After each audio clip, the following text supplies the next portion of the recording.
Hey, this is Jeremy, and welcome to another daily vlog. There's always lots of topics that I encounter throughout the day, and I find that I forget them or just have no idea what to say before getting on the camera, and I end up not shooting certain things. So here I am during the day to shoot something. I I just came across an interesting thing. Someone said this came from Dan Locke. Dan Locke is a businessman. He specializes in high ticket sales, closing specifically. And he's someone I've watched on and off for a number of years now. He's one of those people that is really not my style at all, but I appreciate his knowledge and experience. So sometimes I find it valuable to watch. And he said something along the lines of don't do things, but rather be things. And what it meant was there's this thing called time management.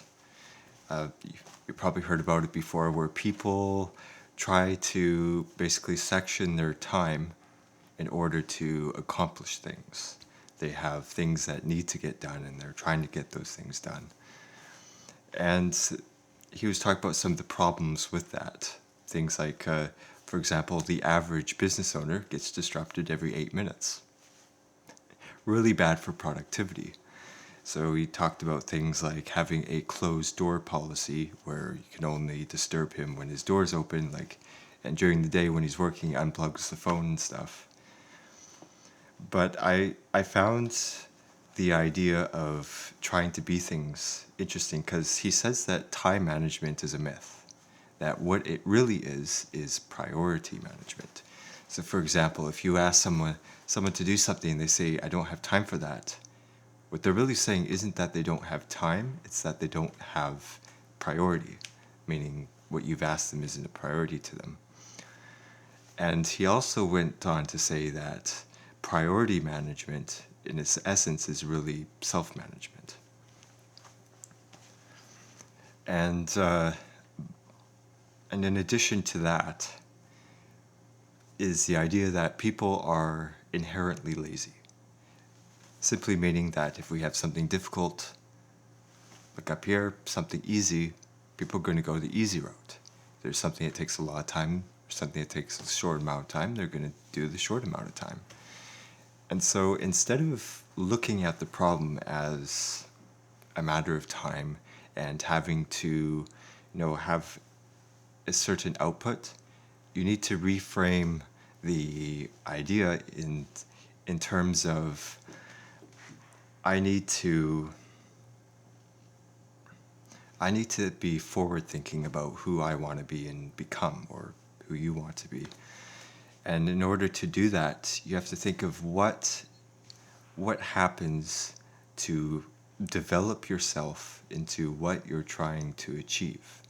And so it takes the perspective away from the thing to being yourself, that if you don't accomplish this thing, that it's not really this thing that's not being accomplished. It's something that you're letting yourself down, basically, because it's denying you the ability to learn, to grow, and to reach where you want to achieve. And I think I've always knew this to some extent on like an intuitive level, but I really enjoy it when someone comes along with an explanation for something that just makes sense. Like, you kind of know something, but it's sort of fuzzy, and then you get these precise description or these words that it's like, yes, that's it. I understand it now, and I can explain it to someone else and show them why that's important.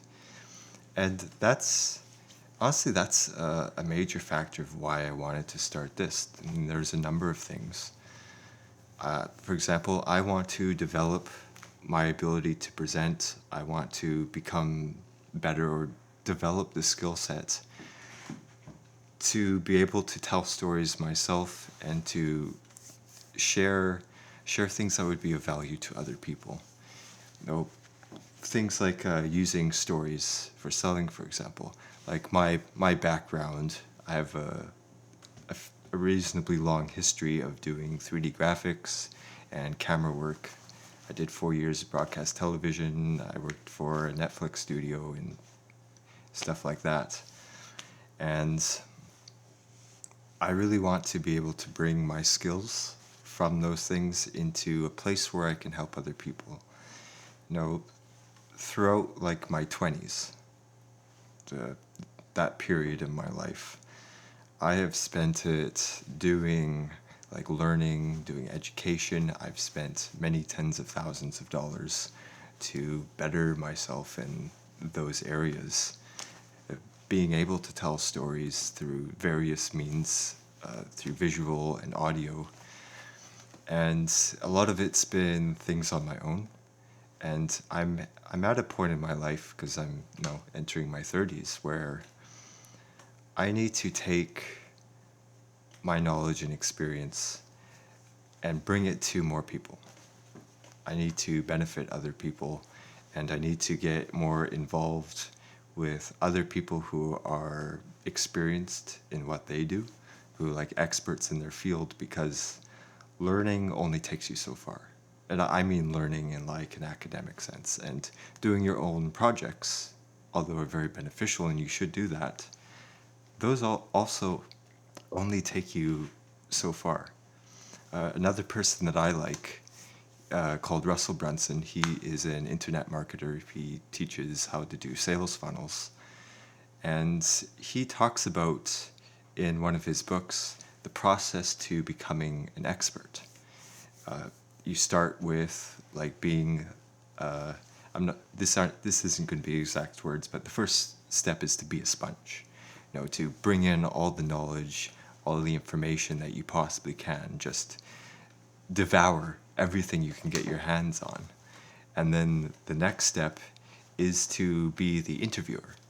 So the interviewer is the person who talks to other people, who interviews them, and gets answers from people that are more experienced than yourself, that are customized to your questions and the things that you need to move on. And then eventually, as you go through that process, the next step is to become more like a reporter. So you're presenting the things that you have learned and gained over the years, and trying to get involved in the community to help other people through that. That's the third step. And there's 2 more steps. I'll be honest, I don't recall what the 4th one was, but the 5th one was, let's see, I can get this. I was reading this a couple of days ago. Okay, I don't know it. But, oh yeah, of course, the 5th part was to produce something like what you're seeing here, where you're putting your knowledge, the things that you think, open to the public. You're presenting like this to the masses, basically. And the reason you want to do this is because it develops certain skill sets that are really important. It helps you to clarify what you know by teaching other people. Because, believe it or not, you actually learn a lot from teaching other people the things that you already know. Because it's like going back to what I was saying about Dan Lok and priority management and self-management, is that you need to put it into words. Like, there are things that we learn and we kind of know, and we do apply it in sort of a fuzzy way, but we don't have clarity in thought, clarity in the way that we think and perceive things.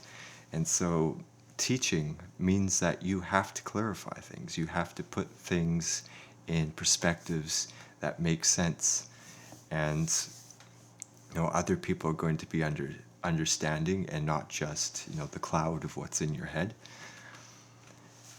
And I want to use this process a lot more. That's a big reason why I want to be doing these videos. And that I think that's going to be a really important thing for me in the future. And I think it's going to help a lot of other people too. Not just the information I present, but because by developing those skills in myself, first of all, it's removing the, accomplish a thing. I'm still getting things done, but it's changing my motivation. It's a motivation that I know is going to have long-term positive effects, and it's not just going to be right in the moment for this particular thing. It's going to allow me to serve other people much better. Like, I want to be able to use what I say here to help judge things like how to present companies that I'm involved with, how to help other companies succeed and achieve their goals, and to present their brand, to be able to tell their story, and as someone who does camera work's only is just one piece of several different things that I do that all work together. But as someone who's done like more documentary kind of stuff, I've done a lot of concerts, seminars, interviews. It's a little bit different interviewing people than it is from being the one interviewed, because this is kind of like an interview. I don't have another person talking to me here, which I think makes it a little bit harder for me in some ways, because I don't have things to respond. I'm just coming out of my head. But it's a different skill set to bring a story out of someone, to ask them questions and to listen and to gain everything that they say, and then bring it into editing and cut the pieces that make an interesting story and present that. That is fantastic. Like that's a big part of what I do, and it's a large part of how I have been going about making other people's stories, and how I'm currently going about helping people tell their stories is through that method. But I believe that having the ability to not just gain and edit other people's stories, but for me to be able to tell stories myself and be able to help other people understand the value of this. Because if you tell someone, like, we're going to produce your story, or we're offering to make your story, the question is, what is the value to them? I believe there's substantial value, and it's a great thing to have, and that every business needs to have this in order to take their business to the next level, to not just be, a storefront or a web page and hope that people come in and they get passive traffic, or people who see them are going to decide to work with them or buy their product, service, whatever it may be. But we actually need to build trust and connections with people through stories. That by telling stories, we're not just helping people to decide to buy your stuff, because of course you as a business, you need to make money in order to serve your customers. You need it in order to provide for other people, because that's the whole idea between the exchange of money, is that you're helping other people. You need money to be able to do that, but also for you to live. But it goes beyond that. It's because you offer something that's really important, that's valuable to other people. It's going to make their lives better. It's going to improve, whether it be their relationships. It maybe improves their finances or their health, or has solved some problem that they have. And if you are not able to effectively communicate that, or really extol the value in that, you're not going to be able to help them. Because as nice as it would be to just be able to help everyone for free, just voluntarily help them, we can't do that.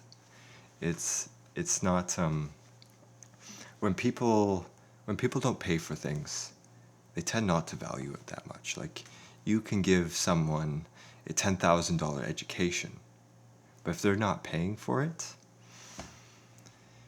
it doesn't really mean that much. Like, when I went through college, I paid out of pocket for it. So, like, it wasn't covered by my family or anything. I put myself through it, and that was 30, I think it was 30 to $40,000 there, maybe closer to 30. But I had an investment there. Like, I actually did the numbers when I was in college. This would have been the early 2010s. And I was paying $70 per class. I don't mean like per class for the whole semester. I mean for the one class was $70, and I had multiple classes every week. Like, it wasn't cheap. I spent a good amount of money on that, and I was determined to go through it. I have a whole bunch of thoughts about that, things that I would have liked to discuss with the school more, because there was some issues with their scheduling and stuff that made it even unnecessarily difficult for me. But I started in like a class of 40 people. When I graduated, there was only 3. Now, I'm not saying that that happened just because of money.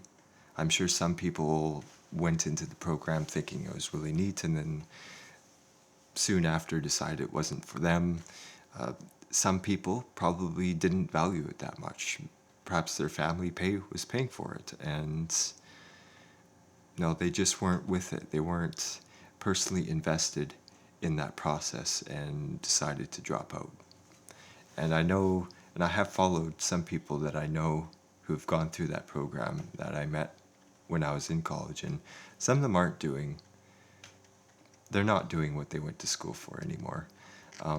Some of them went on to be very successful in their fields.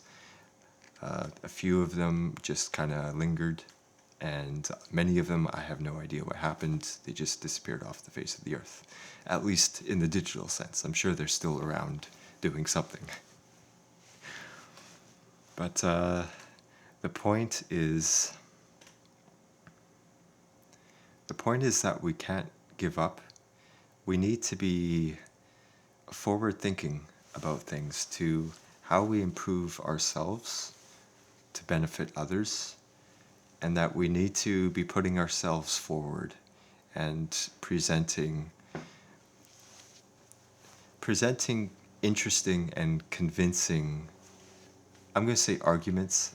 Not sure that's really the right word, but we need to be presenting ourselves well and doing things that are good for us and good for others. I'm actually reading a book right now called, actually, do I have it next to me? No, I don't have it next to me. It's called Stories That Sell, and I've only just began reading it. But I'm really looking forward to seeing more. I love this book. It has so many references and recommendations for other things, and it does such a great job at presenting examples and understanding the value of what stories are, and how that they really transform. They bring things in perspective, or make things relative to certain things. Like, if I offer you something, you might not have the context in which to understand what the real value is at. But if you tell a story, you're showing, somebody's journey through it, and where they were, what they wanted to achieve, and the difficulties that they had, and where, the outcome of how they overcame those challenges. That really demonstrates what value you're being offered when you can put it in those kind of terms, because it's like it's just like, it makes this better.